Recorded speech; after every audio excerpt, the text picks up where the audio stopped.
Patrick here. Just thought I'd spend a few minutes just to run you through this Macon we just built. It's going to be for Chris Buck. He's picking it up in about an hour. So before he gets here, I thought I'd run through what we've done with it. Hopefully be of some interest. And it's our standard Macon model, pretty much. It's got a one-piece mahogany back. It has a book-matched, fairly low-grade maple top actually. Chris looked through all our stock of lovely, lovely maple tops and he deliberately picked the least figured one. So there you go. But the thing is, they still look great. You know, you don't need tons and tons of flame or quilt in order for it to look classic and lovely. So there you go, really nice top, and it's got a what we call a very faded burst on it. So trying to replicate what would have looked originally like maybe an old cherry burst or something that's really, really faded out. So that's that. And what we've done is we've kind of partially ported the body. It's partially chambered. So we haven't taken a lot of wood out of it, but we've taken a little bit, and it's just brought the weight down and made it a bit more kind of naturally resonant. It's got a slipper jointed neck join. For those of you who haven't seen how we do these before, this is it.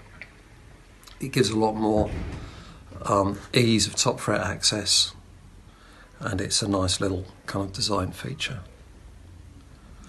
It's got a mahogany neck, ebony fretboard with blocks, and we finished it with nitro lacquer, and it's an old nitro formula lacquer that we buy in this country, which was first formulated, and it hasn't changed since 1958. In fact, I've got the date, it's the 26th of October 1958 when this stuff was formulated. And what's cool about it is it was pre-modern elasticizers. So it's a true nitro cellulose lacquer, and instead of using the modern elasticizing agents in the lacquer, they used and still use natural oils. So it kind of smells a bit different when it's wet, and it's cool. But the cool thing about it is as well, is it ages really nicely. We can pre-age it. So I'm sure on these shots where we zoomed in a bit, you would have seen we've got some nice lacquer checks, heat checks. I'm not sure how easily you can see those, Rob.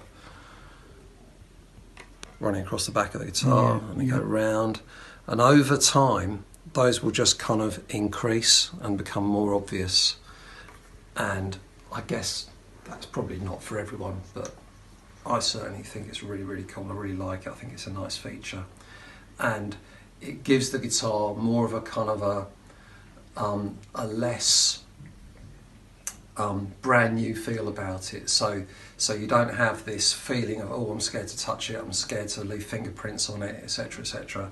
It just feels nice and comfortable already, and doesn't have that kind of just out of the box feel that can sometimes be a bit uncomfortable. What we've done on the neck is we've given it a worn through finish, and this is something that I do on roasted maple a lot. We've just started doing it on mahogany as well, because we figured out how we can do it well. So the nitro finish just fades out here and here. I hope you can see that.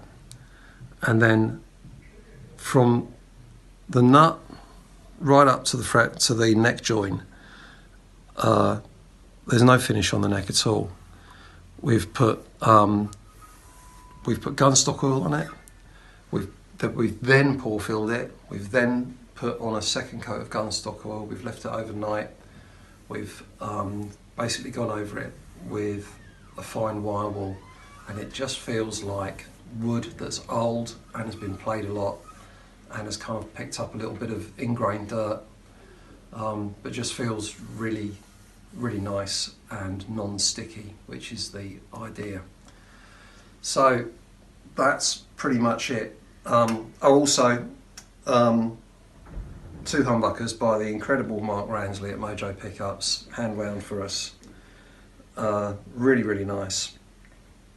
The neck pickup, I believe, is about 8k. The bridge pickup is quite hot, it's about 14k, but doesn't sound compressed like a lot of these hotter humbuckers do. It's got a really nice natural open sound to it, which is really great. They're both independently coil tapped, push-pull on the tone, and what we do is we wire it so that we bleed a little bit of the second coil through when it's tapped, and it just slightly fattens up the tapped humbucker a little bit and makes it less noisy, which is a good thing. And these are Emerson custom pots and Switchcraft 3-way toggle switch. I can't think of anything else to say about it, but here it is. He's going to be here in about, like I say, about an hour, and maybe we'll get some footage of him playing it. See you later.